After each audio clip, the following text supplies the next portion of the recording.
Hello and welcome to Spooktober. Today is day 1, October 1st. We're gonna kick off by reading a couple Pokemon Creepypastas. Yeah. The first one is called The Game Boy. It all started when me and my brother were both 10. We had been begging our mother to get us a Game Boy and a Pokemon game. She finally gave in and went to the store. When she got back, she threw the game and the Game Boy on the couch. We were so excited we rushed to the couch, my brother grabbing the Game Boy and me grabbing the game. But something was off. The game looked like a bootleg Pokemon game marked in crude handwriting. Pokemon. The rest was unintelligible. You're 10. How do you know what a bootleg game looks like? Anyway, we stared at each other but decided to load it anyways out of curiosity. Instead of any normal loading screen, the game just started without any warning, because this is your first Pokemon game and you know how it works. My character wasn't named anything, it was just a random series of letters and numbers. Every time we viewed the stats, the name would change. We had only one Pokemon, it was a Pikachu, but he looked bloody and mangled, and his colors were faded like someone made in black and white. We decided to turn back. We were in a cave covered in pixelated blood. There it is, blood. Look at it, it's right there. But the message said, I can't. Me and my brother tried it again, but this time it said, if I turn back, they will get me. We were both creeped out and decided to move forward into the cave. Every time we went through a door, Pikachu and the trainer sprite would get more bloody and mangled. After 5 doors, he looked disgusting. We went through door after door of the same room until we saw a sign in the 10th room. I pressed A on it and it said, they are following you. Then once we got out of the sign, it said, you cannot win. We went through another door and this time it said, Pikachu has fainted. I looked at my brother and he looked as pale as snow. Why? Pikachu just fainted, that's all. He didn't even die, he just fainted. I thought, what? How could that happen? Must be a hacked game. It must be a hacked game because I'm 10 and I know these things. My brother decided it was enough and went to vomit. Right. 'Cause Pikachu fainted. I was scared, not of the game, but of my brother. You were scared of your brother or for your brother? Grammar. Then once Pikachu fainted, I was teleported to a snowy field. Then the scene went static and a very low buzzing noise emitted from my Game Boy. I rushed upstairs to my mom and told her the whole story. Well, she looked on in horror. She said she never bought me a Game Boy and that I didn't have a brother. Whoa, plot twist.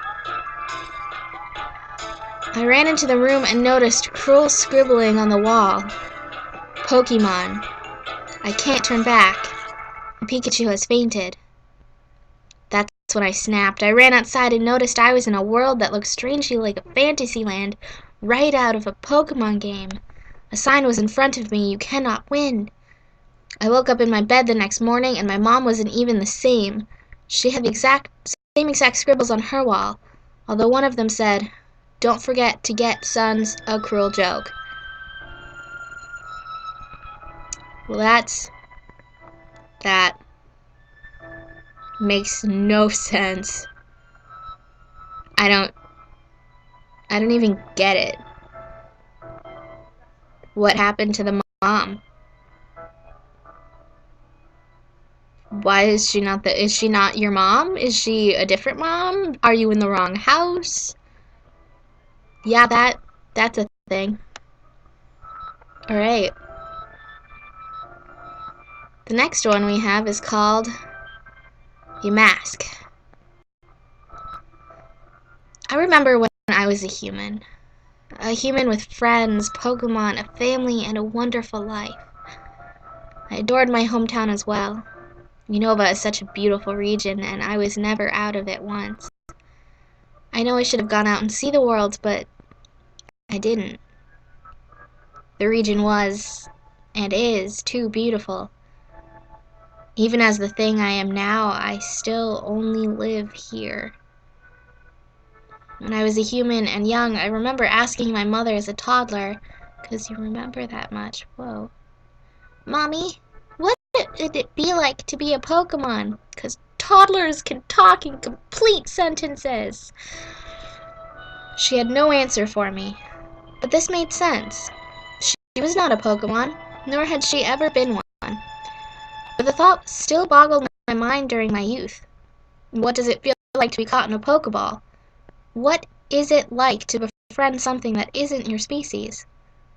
What would it be like to use flamethrower or water gun? So many questions. I was curious about Pokemon altogether.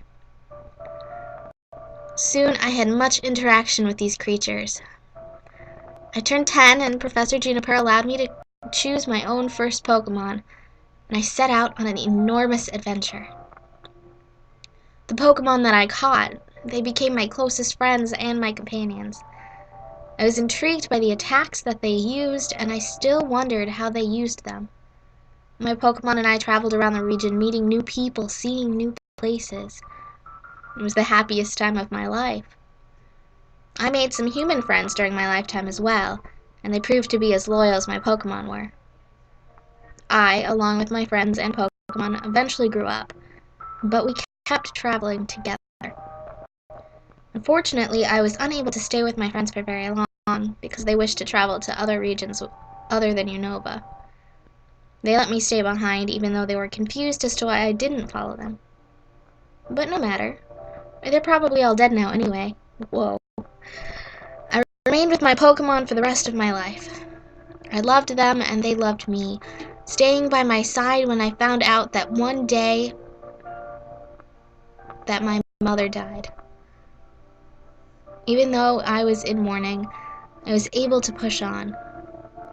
Soon after, it started following me. I figured that it was a Pokemon, but I wasn't sure. I'd never saw it before. It was a black Pokemon, one with gigantic red eyes, 2 arms, and no legs. On its tail of some sort, it carried some kind of expressionless mask. Can anyone guess the Pokemon? This thing always followed me ever since my mother's death. It frightened me, especially since I had no idea what it was. Every time I saw its face, its red eyes always seemed so sad and heartbroken. It took considerable interest in that mask. It wept every time it looked at it, and whenever it looked at me, I didn't talk to it. Though it tried to speak to me, though half the time I couldn't understand anything. It spoke in broken English. Please, yeah, It was obviously trying to tell me something, judging by how desperate its tone sounded. The fact that it couldn't get its message across to me seemed to make it even more sad. Eventually it stopped saying actual words entirely and only said, "Your mask," over and over again when it spoke to me. When I grew old, it still followed me, though it seemed less sad than it had for all those years. I, as it was inevitable, soon passed away, with that thing hovering above my head on my deathbed. It was the last thing I saw. When I was buried right next to my mother's grave, my spirit rose out of the grave I was in. Or at least I thought I was a spirit. I saw that thing float over to me, and for the first time, I could understand it, even though it still only said Yamask. My son, welcome. That thing. It was my own mother. That explained why it followed me. She was trying to make me aware of her presence, but because she was in that form, the form of a Pokemon. She couldn't. I said, Mother, what Yeah, yeah, Musk. I was starting to lose my ability to speak English, too. I stared at my reflection in the pool next to the graves. It looked just like my mother did. Black, 2 arms, no legs, and that mask. I recognized it to be my own face, from when I was a normal human. Soon I couldn't talk like a human anymore. I wasn't a human. I was a mask. A Pokemon I didn't even know existed. I was glad that my mother and the others could understand me, but it just wasn't the same. I couldn't explore like I used to anymore, nor could I catch Pokemon. I was a Pokemon. Now the others and I make our home in the Relic Castle. We can't tell the explorers that visit here that we were once human, nor can we tell them that they will meet the same fate when they die. But never mind.